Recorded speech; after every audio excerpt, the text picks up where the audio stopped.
welcome back to day 3 of Firestar. The scene that my sister Rachel's going to be drawing today is of Firepaw flirting with his medicine cat love Spottedleaf. We can't get through his 2 weeks without mentioning her because she's quite important in his life. I'll read you 2 cute scenes now. The first one is on pages 104 through 105 of Into the Wild, and the second one is on pages 111 through 112, also in Into the Wild. Firepaw turned quickly and sprinted towards Spottedleaf's den. He'd never been to this part of the camp before. With his ears pricked, he padded through the cool green tunnel of ferns that led into a small grassy clearing. A tall rock stood at one side, split down the middle by a crack wide enough for a cat to make a den inside. Out of this opening trotted Spottedleaf. As usual, she looked bright-eyed and friendly, her dappled coat gleaming with 100 shades of amber and brown. Firepaw shyly mewed a greeting and reeled off Yellowfang's list of herbs and seeds. "I've got most of those in my den," replied Spottedleaf. "I'll fetch some marigold leaves too. If she dresses her wounds with that, it'll keep off any infection. Wait here." Thanks." Firepaw mewed as the medicine cat disappeared back into her den. He strained his eyes, trying to catch a glimpse of her inside, but the den was too dark to see anything. He could only hear the sound of rustling, and the smell of heady scents of unfamiliar herbs. Spottedleaf emerged from the gloom and dropped a bundle of folded leaves by Firepaw's feet. "Tell Yellowfang to go easy on the poppy seeds. I don't want her to dun the pain entirely. A little pain can be useful, as it'll help me judge how well she's healing." Firepaw nodded, and he picked at the herbs with his teeth. Thanks, Spottedleaf."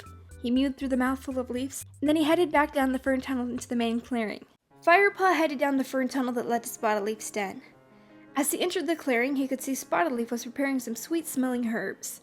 "Can I have some mouse bile for Yellowfang's ticks?" Firepaw meowed. "In a moment," replied Spottedleaf, pawing 2 piles of herbs together, mixing the fragrant heap with one delicately extended claw. "Busy?" Firepaw asked, settling down on a warm patch of earth. "I want to be prepared for any casualties," Spottedleaf murmured, glancing up at him with her clear amber eyes. Firepaw met her gaze for a moment, and then looked away, an uncomfortable feeling pricking his fur. Spottedleaf turned her attention back to the herbs. Firepaw waited, happy to sit quietly and watch her work. "Why," she meowed at last. "What was it that you wanted? Mouse bile?" Yes, please." Spottedleaf bounded into her den and brought something out. She held it gingerly in her mouth. It was a small wad of moss dangling at the end of a thin strip of bark.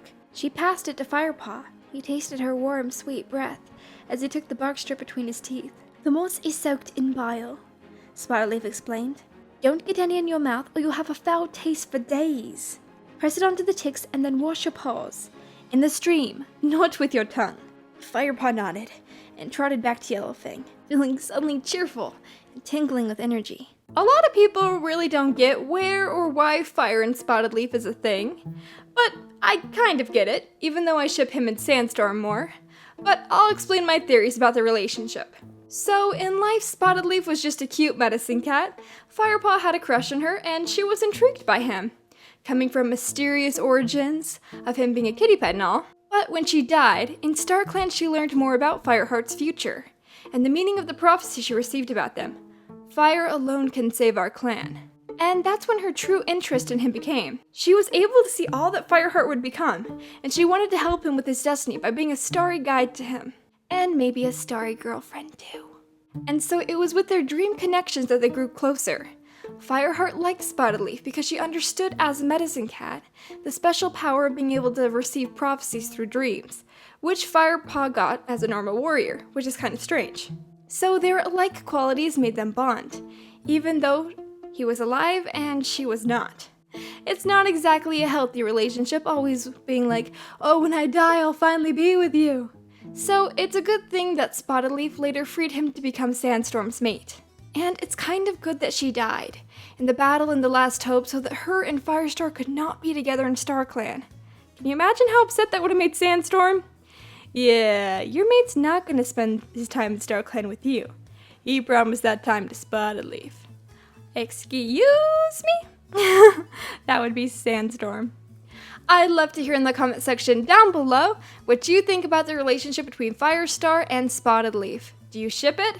Why or why not? Let me know what you think down below.